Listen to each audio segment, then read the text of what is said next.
I want to thank you for accepting to answer our question. Oh, you're more than It's a welcome. real honor for us.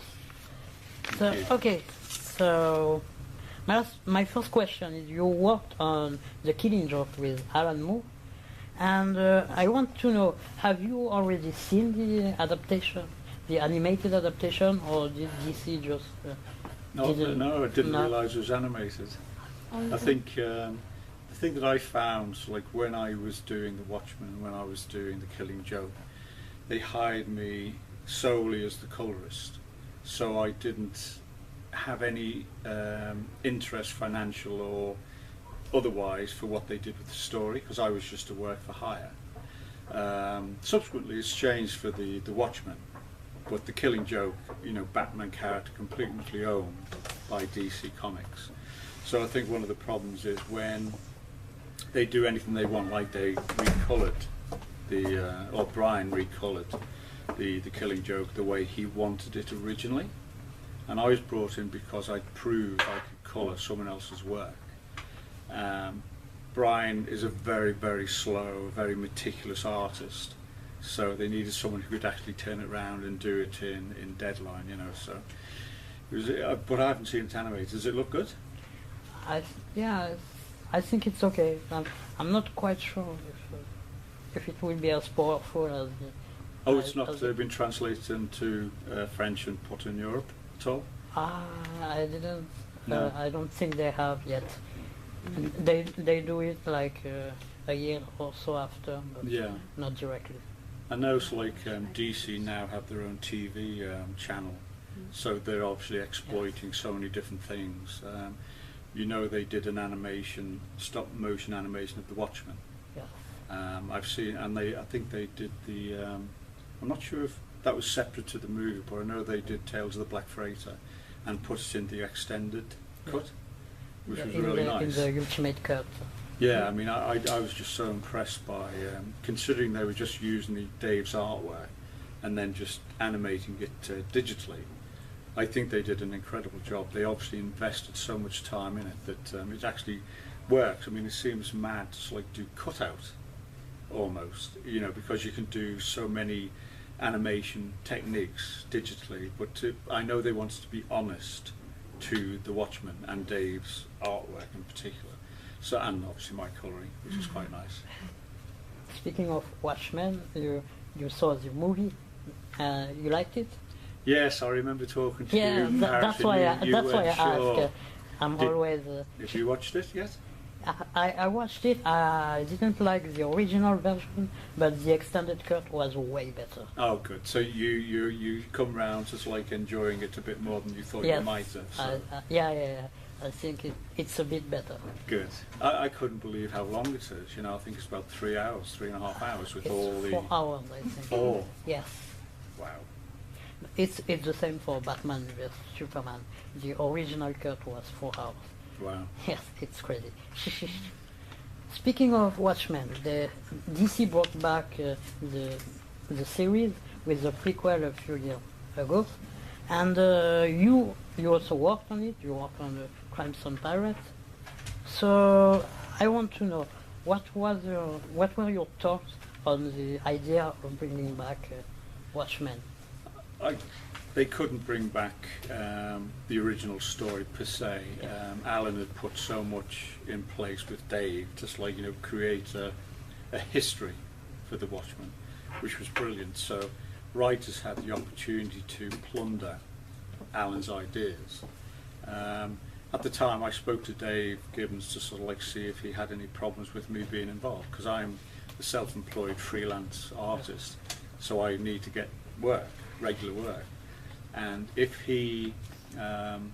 someone asked me to do work, as long as I don't offend my friends like Dave and Alan's not happy with anyone doing anything with the Watchmen, so maybe I might have not asked Alan, but I asked Dave because I trust Dave, and he said no, you know, just you do your thing because, you know, you're a freelance artist.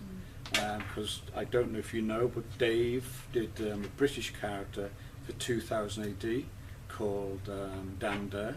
Yes. I don't know if you know a British character called Dander. I didn't. Frank Hampton. It was created in the 50s, But when he first started doing regular comics for 2000 AD, he was asked to do Dan Dare, a new version of Dan Dare, and slightly superfy, make it a bit more super, a bit more macho sort of thing.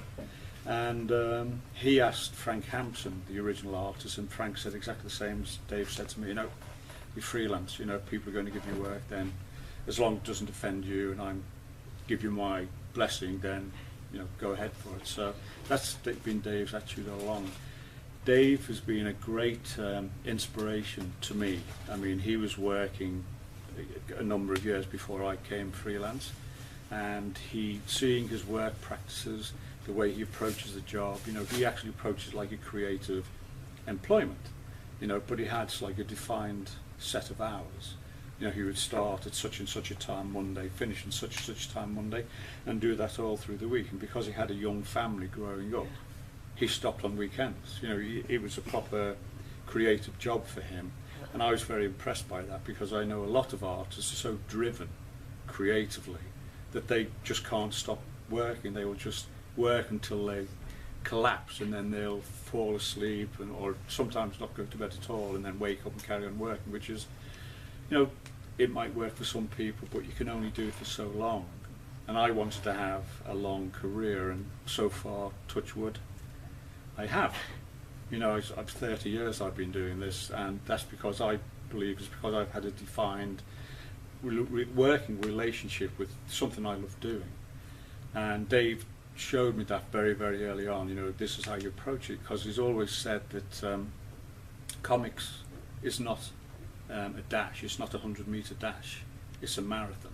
Each job is a marathon, and you have to start and go all the way through to the end. You can't just, because you just collapse. You can't carry it on. I've been doing it day in, day out, week after week, year after year for 30 years, and I like doing it that way. Yes, I imagine.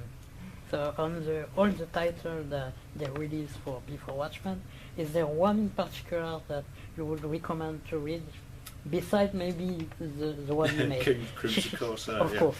Definitely read the Crimson Corsair that I did. But the Minutemen, I like a lot, is Darwin Cook. Yeah.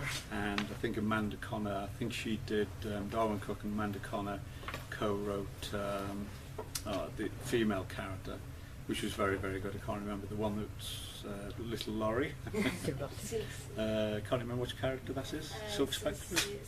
Silk Spectre. Yeah, so Silk Spectre and Amanda Connor are one of my favourite artists, and Darwin Cook is one of my favourite writers, and he kept the sensibilities of what the Watchmen was about, and he kept the framework of what Alan and David created. So he had a homage to, the original style and the original storytelling. So they I would recommend more than any of the others. The other work, some of the best artists in the business in American comics was working on it. If you like them, go for them. The stories, I think in some ways, as good as the writers are, they might have felt a bit intimidated by the taking over such a seminal piece of work. It's a touchstone for everyone creatively, not only with the art, not only with the storytelling and the way the story was told, but how exciting it was. You can read it now, you read it 20 years ago, you read it 20 years in the future, and it will still be an exciting story. It won't date, it won't age. But some of the stuff that was written, in the same time, has a shelf life. So, yeah, definitely the Darwin Cook stories, definitely. He knew the sensibilities of the Watchmen very, very good. And of course, the Crimson Corsair. Obviously. So now you have a new project that is coming to the end this month with the creator of Supernatural. It's Jacked. It's 6 issues. And what can you tell us about it? The great thing about Jacked is myself and my colorist, who happens to be my wife, she works for me now, with me now, and we're huge fans of Supernatural.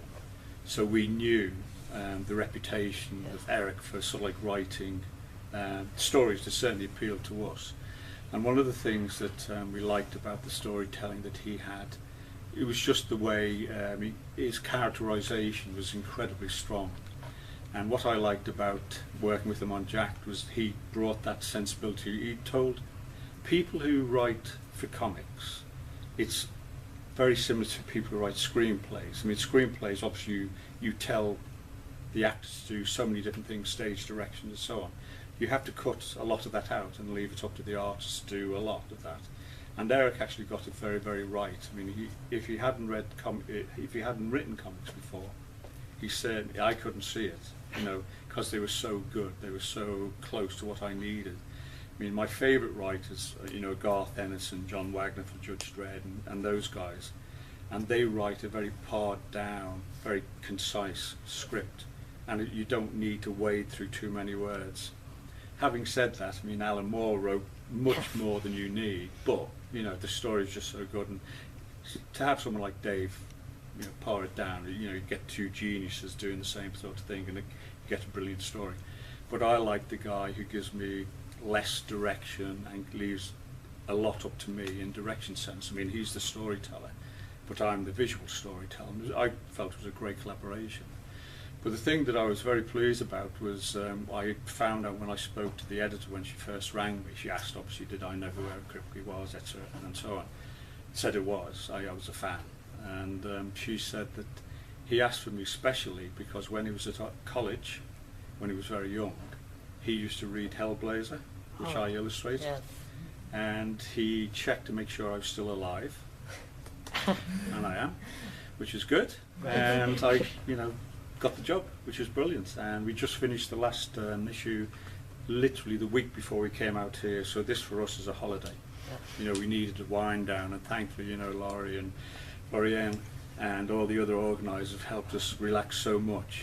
They've showed us around the incredible Marseille, and thankfully for us, it's not too hot. You know, Laurie's saying how hot it was in the summer, and I don't think we could cope with a summer convention, but we certainly enjoyed this one. So Eric was brilliant to work with, and hopefully some way down the line we'll work again. They seem, the DC Vertigo, the editors, and Shelley Bond, who now took over from Karen Berger, I mean, they all seem happy with what I've done. And if you haven't read it, and hopefully when it's translated into French and it comes over here, you'll enjoy it as much as I did because of the humour. The humour is, you know, laugh out loud. I mean, one of the great things for me as an artist is when you get a good script and I'm laughing as I'm reading it, you know.